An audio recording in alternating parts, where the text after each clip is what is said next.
historic appellation of Hermitage is also home to Maison Chapoutier's La Sizeranne, a 100% Syrah that has been a critically acclaimed expression of terroir for years. Its namesake, Maurice de la Sizeranne, was a member of Hermitage's most famous family.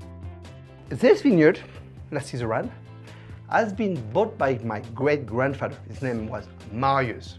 And Marius has bought this vineyard, which was owned by the most famous and most important family in Hermitage. But the son had an accident and became blind. So this son was called Maurice de la Sizeranne, then created the fast Braille. The Braille that people are reading today is not the Braille of Louis Braille, it is the Braille, the abbreviated Braille of Maurice de la Sizeranne.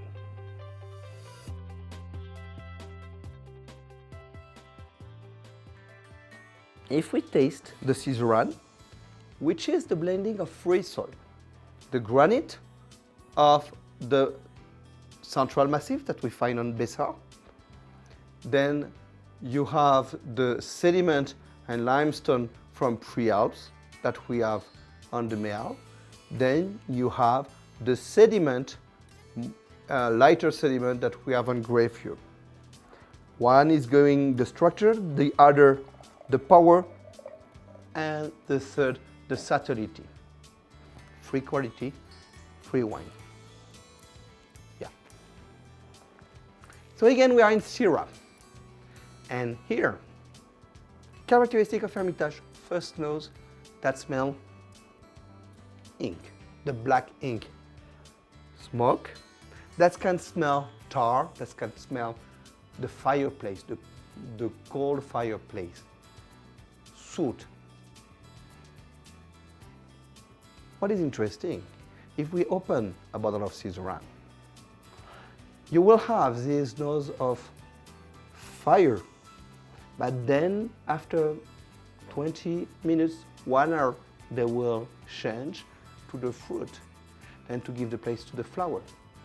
It's for that when we open a bottle like that, or you do like old tradition, you open the bottle 2 hours or 3 hours before, or you take the time to open the bottle and to follow the movie of the wine. You have all the evolution of the smell. We find the blackcurrant and the licorice. And the licorice is very persistent, and at the end we have the violet. The complexity of the soils bring the complexity of the aromas. We can have this complexity because we are working with wild yeast. If we want to have the soil expression in the wine, we have to let the yeast which are on the wax on the grape. The wax on the grapes is here to catch the yeast. And this yeast will take place in the fermentation, and each different race of yeast will give a different taste. If people are using selected yeast, they will destroy the diversity of this yeast. So the complexity of a wine like that is coming not only because of the diversity of the soil, but also because of the diversity of the wild yeast.